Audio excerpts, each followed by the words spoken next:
Beneath the desert sands of Giza, something massive has just been discovered. Not above ground, not in plain sight, but deep below the pyramids of Giza.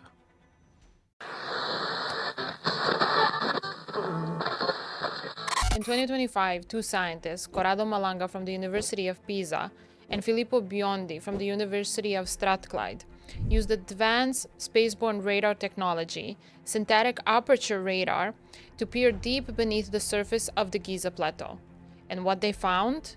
Geometric voids, a 30-meter chamber, perfectly aligned forms that question everything that we thought we knew. They were not using shovels to dig up the ground. They used advanced technology to scan the earth like archaeologists from the future. And what they uncovered might just rewrite history. Could it be a secret vault? An ancient city? A warning from another time?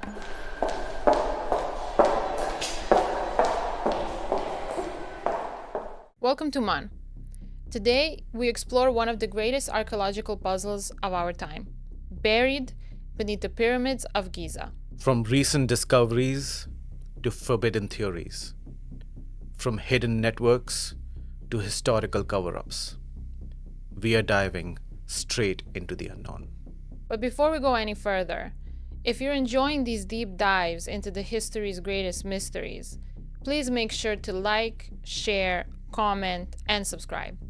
It really helps the YouTube algorithm, and it also brings this podcast to more people that love exploring the unknown.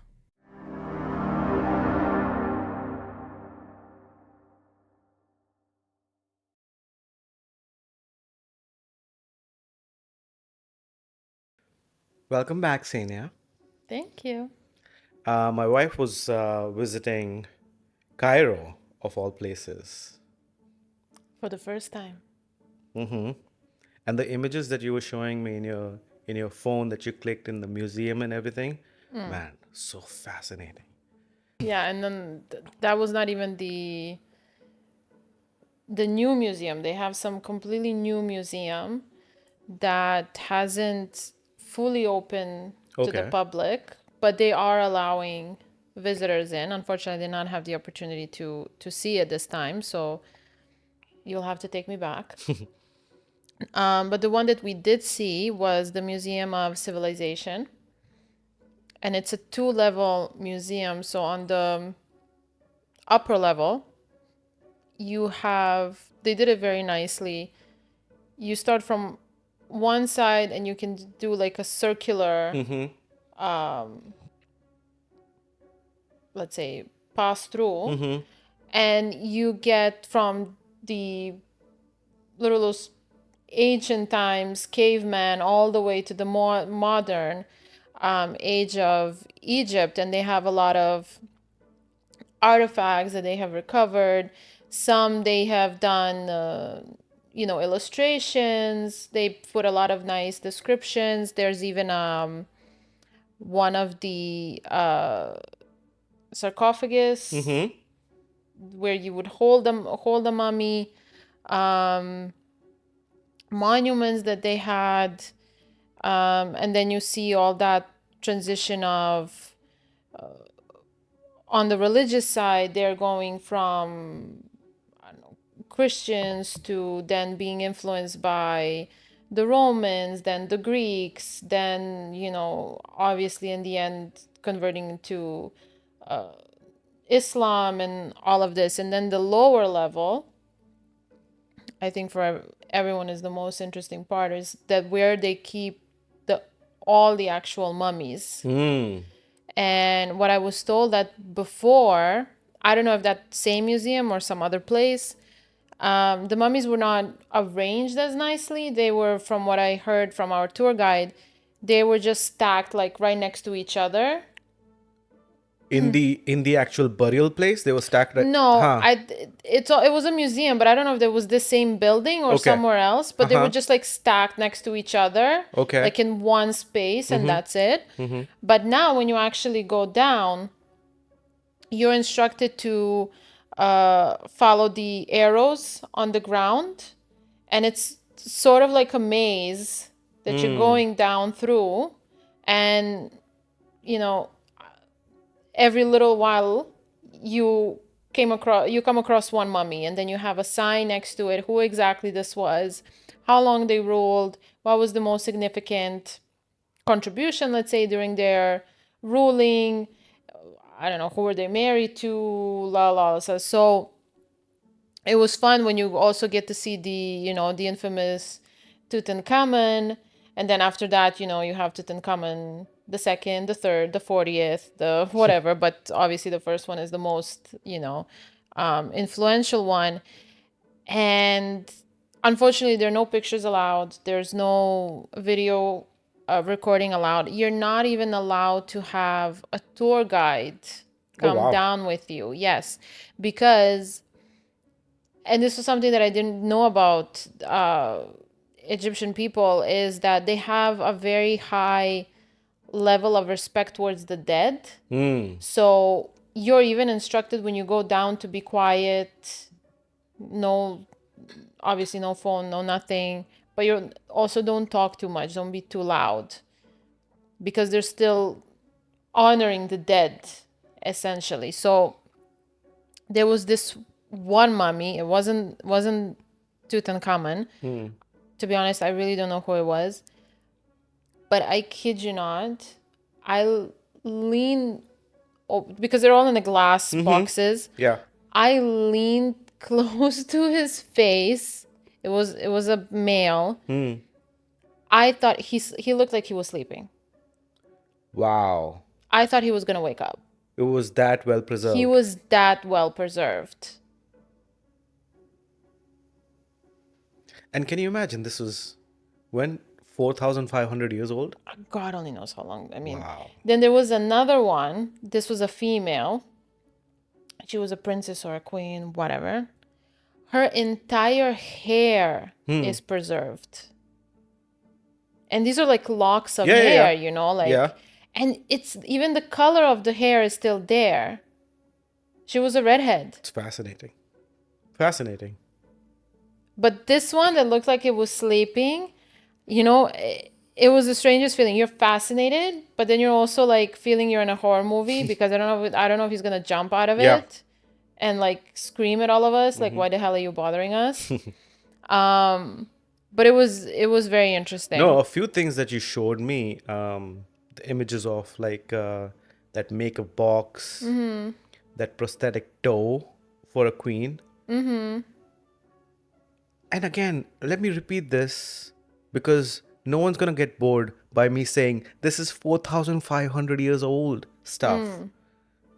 These guys were doing things that were, not even imagined. And this is as per like conventional history, right? This is the Bronze Age, right? You're not supposed to have all of these things.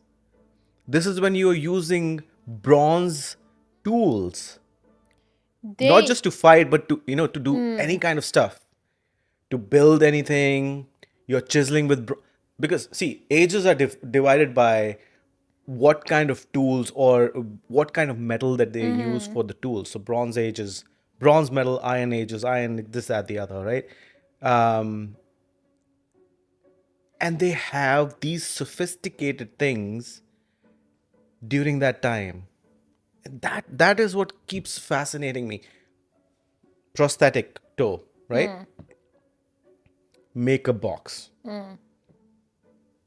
Freaking 15-ton stone carved out of a quarry, right? And using those stones, and mind you, 2.3 million of them, to create a pyramid. I will say, no, there was even and there's something I didn't share with you. They even figured out a way. Okay, we all know about clocks, and that, I don't know who was the first civilization, but during the day, obviously with the movement of the sun, you can figure out what time is it. Yes. All of that jazz. But they even figured out how to measure time during night. Yes. And it's not by looking at the moon or the stars or whatever. It's them using like a huge barrel of water, and depending of the level of the water where it is, they can establish what time during the night it actually is. So that was also amazing. But another interest on the other side, and as you mentioned, interestingly enough, at least in this museum, there was nowhere any discussion about pyramids. Oh, really? There were So, no no mention of it. No mention of it. No representation of them.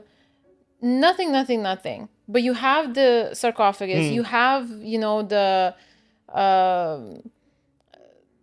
information about the pharaohs. I mean, you have the mummies on the underground level, but no talk about the pyramids. There's so many tangents that you can take this conversation in. You say this, right? And all of these wonderful things that these ancient Egyptians were doing. You go to Luxor, I think it's in Luxor, correct me if I'm wrong, guys. There are Ramesses II statues. Massive, massive, massive statues, like 20 meters tall, right? Carved out of the mountain. Again, 4,500 years old. How did they manage to do that? How? With chisels? I don't know if one person would have been able to do it in his lifetime. And baby, when you, no matter how good of a craftsman a person is, right?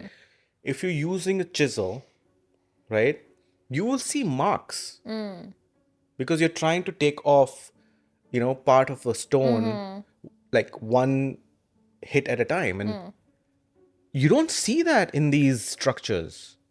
Yeah, but also when you think about it, in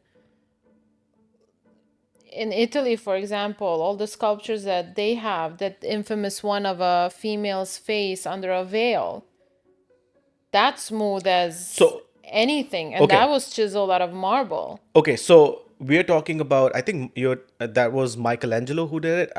I could be wrong. I mean, he's famous for Michelangelo's David and everything. This one particular, the woman with the veil, I don't know. But this again is a little closer to history, right? This is maybe 200 or 300 BC, whatever.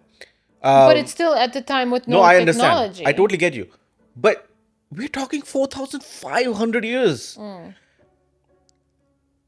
And that is what brings me to this thing that we wanted to talk about, is this discovery that these Italian scientists have done underneath. So we're all talking about whatever's on the surface, right? But underneath the pyramids themselves, Italian scientists, I think Corrado Malanga, thank you for correcting me. I'm the philologist in this household. And Filippo Biondi, they've done research of surface beneath the pyramid, and they found subterranean structures spanning to 640 meters down. Correct. Interesting fact about Freaking this, crazy. they have sort of started this conversation already in 2022. But they were not getting any acknowledgement, because the equipment they used to do this, if I'm not mistaken, was developed by Biondi. Okay. So this is also something that wasn't essentially there, let's say, or maybe wasn't used to this type of research. But only this year, correct, is when they sort of started the conversation. No, so they came out with the study. They completed the study and everything, and I think on the 15th of March 2025 is when they showed the world what the study was. They used synthetic aperture radar technology. And mind you, they did not do it close to the surface, like close to the ground. They used airborne radar technology. Why? Because this synthetic aperture radar does not work very well when you're talking about subterranean structures. It can map, the upper layer very well, right? It can tell you if there are trenches, if there are, heightened plateaus, etc., etc. It can trace that structural abnormalities and those gaps in a structural formation, but it cannot do very well when you're talking about underground anomalies. So that's why I think Beyond had to develop it, right?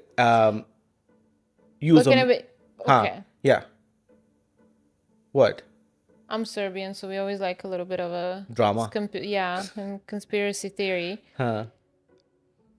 It could also be is because they couldn't get permission to go close to the pyramids and do this. That is true. And which reminds me of another similar research that was done a little further back. I think around 2015. That's the Scan Pyramids project, right? Where they only scanned the pyramid. So, of course, the Great Pyramids are like they are the treasure of the planet, right? It's for everyone, right? And they're taken care of like anything. So excavation there, any kind of excavation there. And now they have even changed. Before, anyone could just go up to the pyramids Yeah, you were literally with telling their me. car and Right, this and right, that. right. Now, actually, you cannot. Yeah. And even just to enter that area, not everyone are allowed. So their tour guides are not very happy about it because obviously it's affecting the business. Right. But it's way better organized because, I mean, not everyone is very smart and respectful. Yeah. And I think people were trying to climb them and whatnot. And back in the day, and I'm talking about like late 90s, early 2000s, a lot of scientists wanted to do research there. But because it is so sensitive, right? You do one wrong thing, and some damage could happen. That's why they have restricted research on those structures to be done only by the professionals, and excavation is very evasive, right? So you don't want to do excavation in these kind of sites. That's why the Scan Pyramids project used radar technology, right? To scan in the structure itself, in the pyramid structure itself. They have been able to map like internal structures. There are like cavities and passageways and this, that, the other. There's something called a grand gallery as well in there, which is like a massive rectangular structure inside the pyramid. And what they found through the Scan Pyramids project is that there are voids. And these voids were never mapped. And these voids are not even connected. So these cavities and everything that I'm talking about are connected to either the Grand Gallery or another structure. All of them are connected, right? Passageways. But these voids, one above the Grand Gallery and then one towards the side of it, they're not connected. But these are voids. What are these voids for? No one knows. So unless you open it up, you would never know what is in there, and you can't open it up. Cut to this study, which totally blows everything out of the park, that there are even massive structures underneath the pyramid. Some of them are saying that these are like, so in Turkey there are structures or cities carved inside the mountainous area there, right? Cappadocia. I don't know if you've seen it, but they're saying that these structures are similar to Cappadocia. Like these are cities going underground, because what they're showing in those scans and artist rendition of what those scans look like, that there are massive pillars going down right below the pyramid structure, right? And these structures are hollow. So what could they be, right? Either they are chambers. It could be natural. You never know, right? I But also read somewhere there might be just like supportive pillars, because when they did some calculations of the supportive pillars for the weight for pyramids. the pyramid, because when they calculated the weight, especially of the main one, considering the terrain that it's on, this is their claims, it's too heavy for it to not start sinking at some But point. why do you need supportive pillars that go as deep as 640 meters? That's deep, man. Well, 640 again, meters. I mean, I don't know. No, Whoever did the math at the time, I mean, I don't know what's the weight of the actual pyramid and everything that it was designed for. But the other theory is that it's the infamous Hall of Records, the hidden one. oh yeah.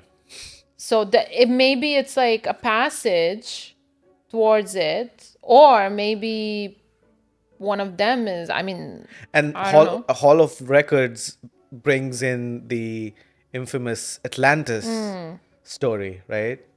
Not the Aquaman one. Not the Aquaman one. No, I mean, it Imagine is, an ancient Jason Momoa. yeah. The whole thing is so fascinating, honestly. See, these kind of things tell us that we know nothing about our history.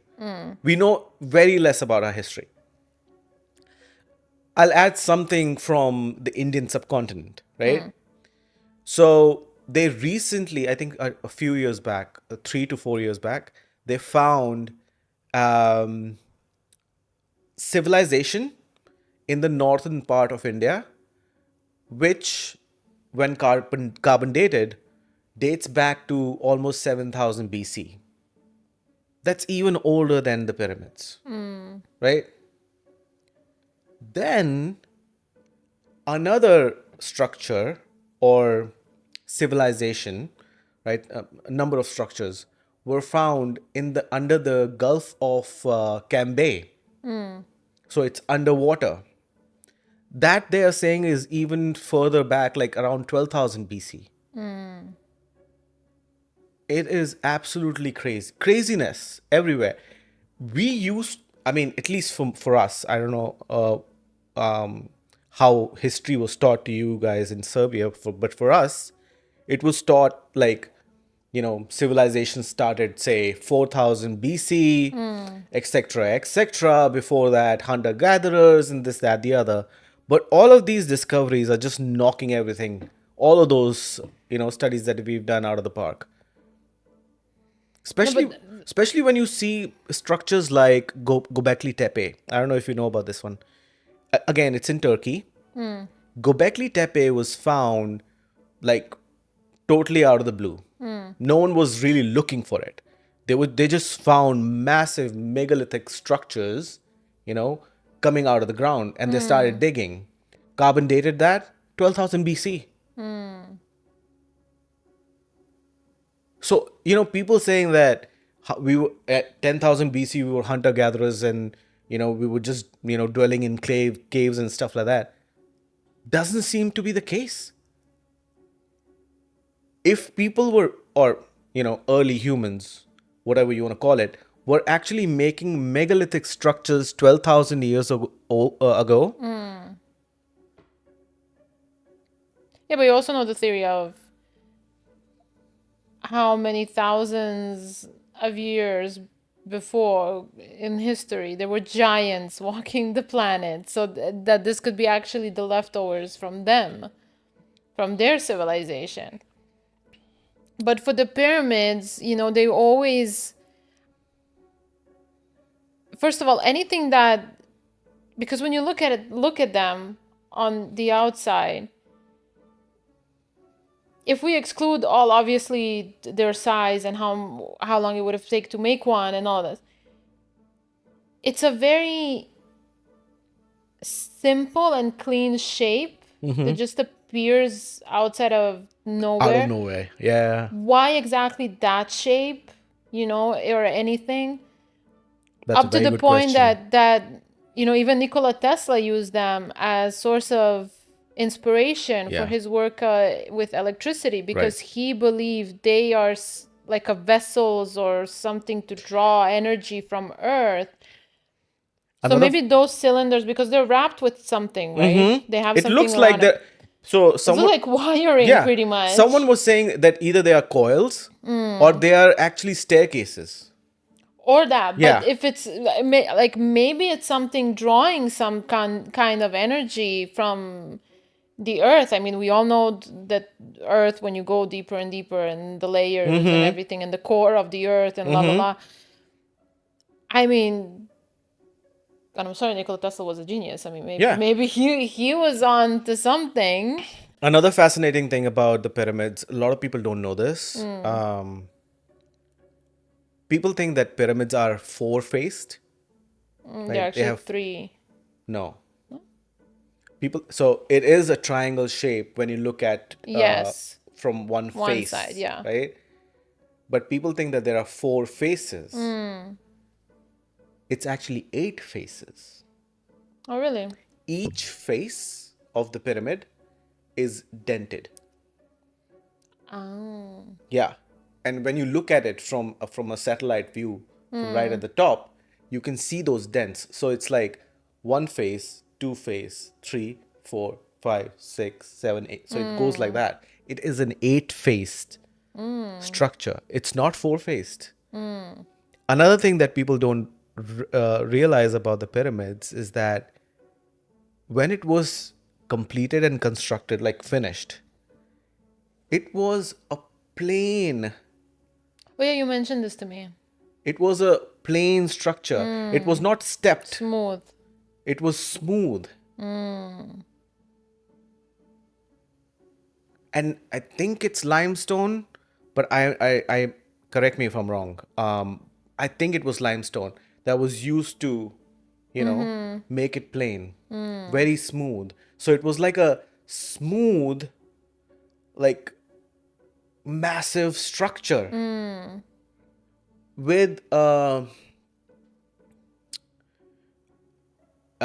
with a massive stone right at the top, which did not match anything that the pyramid was made of. Why do that? It's crazy. All of this is crazy. They say, some of the theories say that the area around the pyramid, right? The Giza Plateau, as they call it, where you have the Sphinx and other structures as well. This was basically captured, this area, right, and used by the now that we know as pharaohs. They just used this structure. This structure was already there, existing, even before the pharaohs. All they did was they came here. They saw, oh, these grand structures are here. Now these are ours. We will treat it as our assets, commodities, and we will use it the way we want to use it. And hence, again, a lot of people think that these structures were used as massive tombs for the pharaohs, right? None of the mummies of the pharaohs were found inside the pyramids. They were all outside, buried under the ground. But there's still no guarantee that there might not be some inside. Well, there's no agreed. There's no guarantee, but all the cavities in those grand gallery and the structures that I'm talking about, you people like scientists can actually go inside. They've not found anything. Yeah, but like I'm saying, you don't know in the whole. But what I'm saying, oh yeah, you're right. It could be that those voids, might hold something. There was definitely something before the ancient Egyptian civilization as we know it. 100%. It cannot be that, because there are so many crazy, theories, crazy, notions surrounding these structures. You have the Sphinx, which again is so bizarre, so bizarre. It has openings inside it. right? There are chambers inside it. If you look at this head of the Sphinx from the top, there is like a door, a small Okay. opening that you can go inside. And next to the ear, I think, as well. Also, if you notice, the Sphinx's body is that of a lion, but the head is that of a pharaoh. We don't know which pharaoh. I don't know which pharaoh it is, but it does not match the body. Like, it's not in proportion with the body. Okay. So people say that the pharaoh's head was carved later on. That before it was just a big structure of a lion. And then, these later civilizations, the ones that we call ancient Egyptians, they carved out the head later on. Well, maybe they were waiting for a pharaoh worthy of the lion's body. Yeah, could be. And the most craziest thing about the Sphinx, um, there's this scientist. His name is Robert Schoch. He did quite extensive research about that structure. At the base of the Sphinx, you would see water erosion. Where did the water come from? It's in the middle of the desert. Maybe when Moses So did his thing. the theory is, Moses did a thing. The theory is that, remember I told you in the previously that whole area was covered with vegetation, right? It was actually a rainforest, or it was green. It was not always a desert.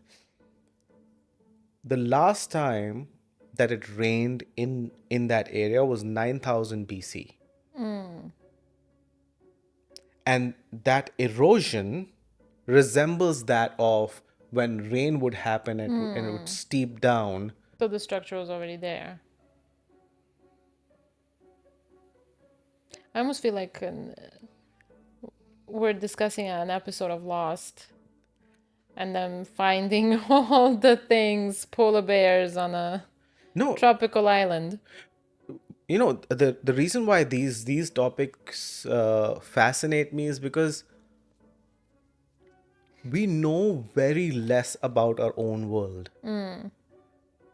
We don't know much about our history. We only know the history that we are taught. And that with experience, I know it's nothing, really. It's basically propaganda, Someone's interpretation. 100%. And then we start finding in recent history, like in the last 15-20 years, we start finding these old structures, Göbekli Tepe being one, this study about the Sphinx, and now finally this study of the underground structures beneath the pyramids. I mean, it breaks all notions. I honestly believe there was a intelligent civilization before the known history that we are taught. 1000%. And I would not be even surprised. Some people say, oh, the alien theory should not be put in. Why not? Why not? Yeah, this is not the only structure in the world that there's an assumption that it was either, like I said, the ancient giants that walked the earth or the aliens. There's this other one, I keep trying to remember the name, but I cannot remember it. Place? Yeah, Stonehenge. Stonehenge. Exactly. Who erected that structure? And what was it used for? Right in the middle of nowhere. I think one theory is that it was used as some type of a clock. If I'm not mistaken. Yeah, could be. Sure. With the sun, the shadow, and everything, because it's like literally like on a plain valley, nothing around it. The number of Or the infamous, what's it called? Easter Islands? those They heads. have those heads. Again, no one knows. No one knows. And the number of revelations that have come out recently about those UFO and UAP sightings, right? And people from the in the US government coming out and saying, "Man, these things are real. We don't know what they are, and they're coming in and out of our planet." And some of these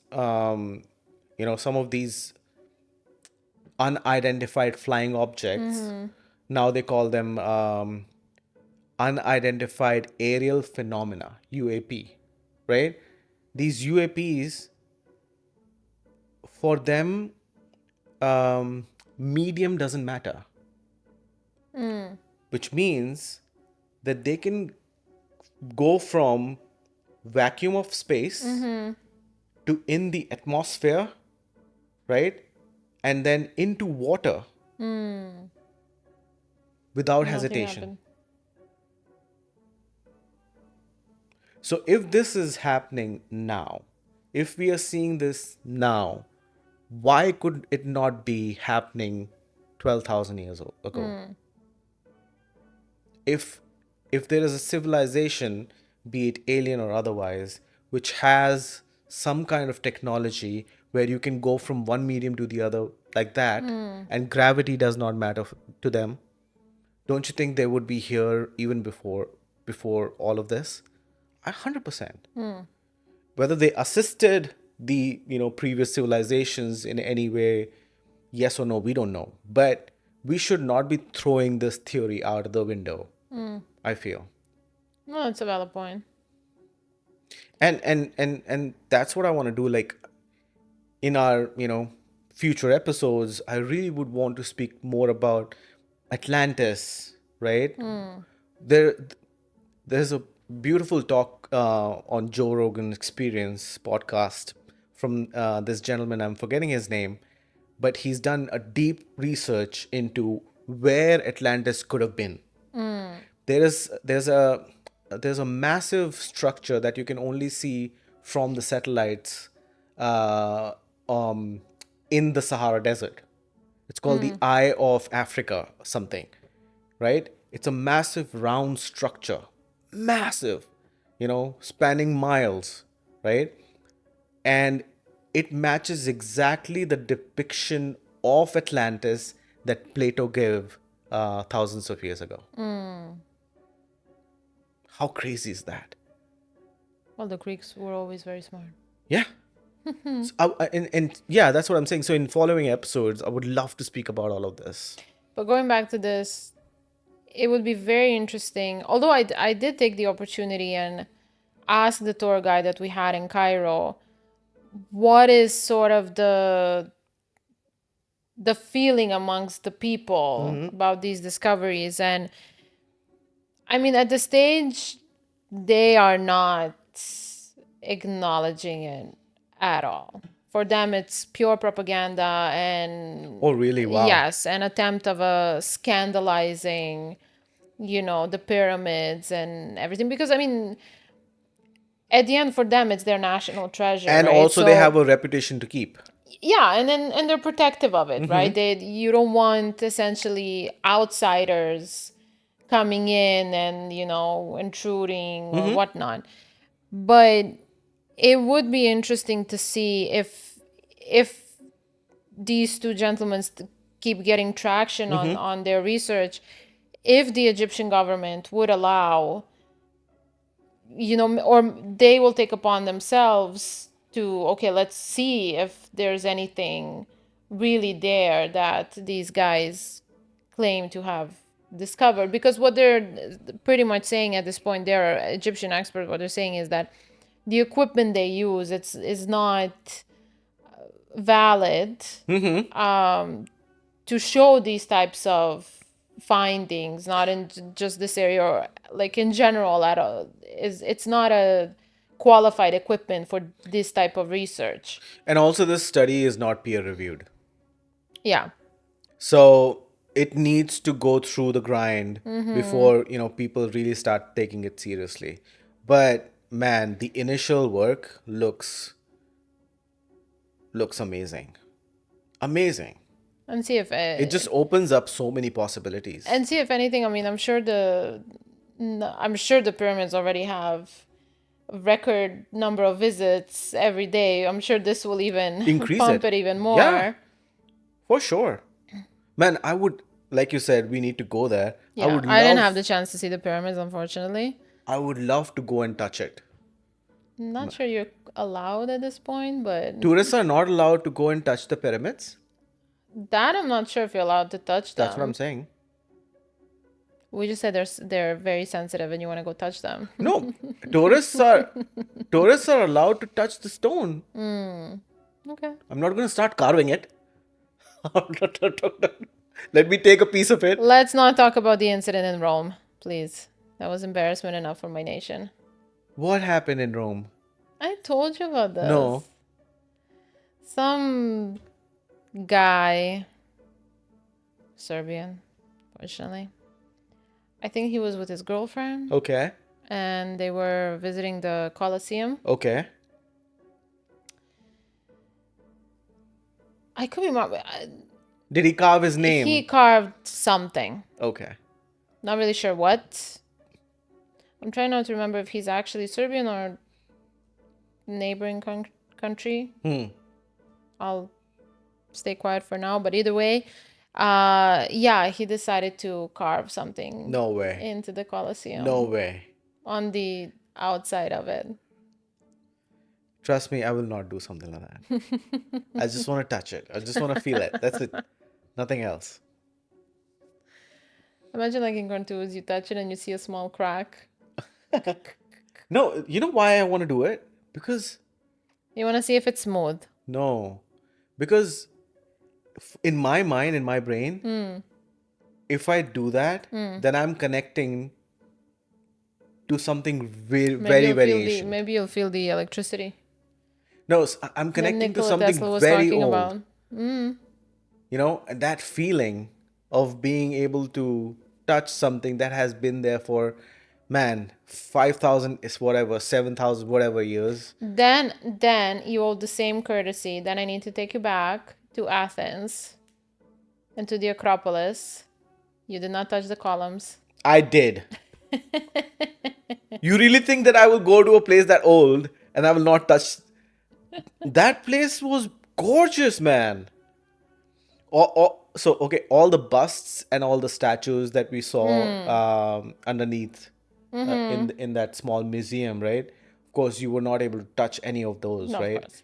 So I didn't touch any of those, but those columns up there, yes. That place was gorgeous. It was gorgeous. Yeah, I would love to go. Especially with the flag. Oh yeah. The massive flag. I would love to go there again. I wouldn't mind. Yeah, it threw me back. I felt as if I was, taken back to ancient Greece. No, of course. Yeah. No, next up should be Thessaloniki. And the underground that they found. Oh yeah. Surrounding the metro station. That is finally finished this year. That is beautiful. That is beautiful. See, this is the thing. I don't know why the Indian government does not do all of this. Because it's very expensive. No, baby, I'm not saying make a metro station. I'm saying start excavating these areas. We know exactly where they are. Start doing it. What are you waiting for?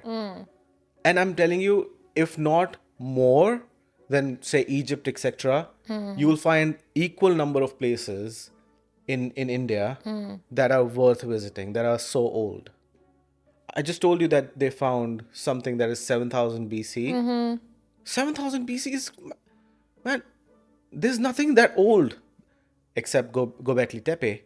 Nothing that old that was found, I don't know why they don't do it. Anyway, yes, 100%. Cairo, 1,000%. We want to go. Yeah.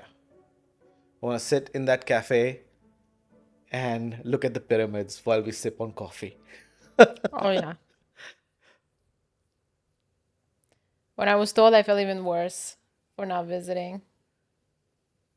Yeah, it was amazing. All right. I think that is it for today.